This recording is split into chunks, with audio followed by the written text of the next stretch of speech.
wandinoda kuti mundidaire zvikuru, nekuti zuva iri hapana anoziva zvemakuda ndinasi kana ndimangwana sindimi munoziva. Vana vangu baba vachazoita sei, vana vangu baba vachazodei, vana vangu baba vachapfekei. Ndivava vana vangu, Ishe chengetedzai mhuri yangu.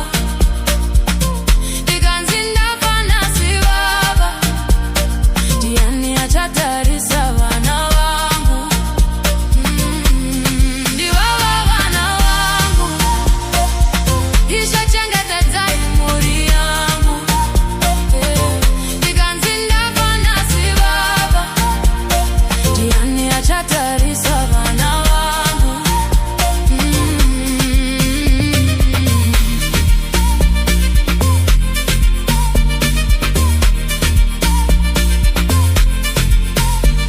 Jumanguwa ndinombodza mizafungwa dzangu, kana ikatarisa vana vangu.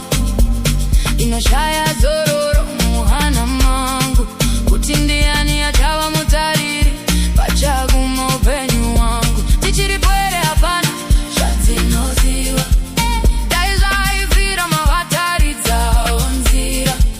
Yakacheka napota dai mavatarira, boga vagoni dai mavakumbamira. Ndivava vana vangu, Ishe chengetedzai mhuri yangu. Ndikanzi ndafa nasi baba, ndiani achatarisa vana vangu?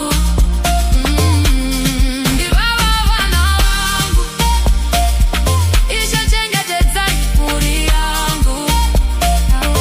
Ndikanzi ndafa nasi baba, ndiani achatarisa vana vangu? Variko vakamirira ndiparare, vanoda vana vangu vachambure.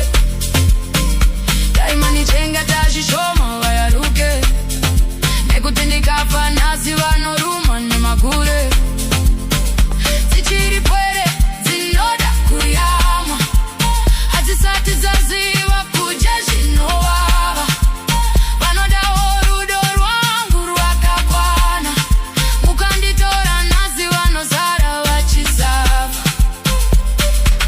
Vana vangu baba vachazoita sei, vana vangu baba vachazodei, vana vangu baba vachapfekei. Ndivava vana vangu, Ishe chengetedzai mhuri yangu.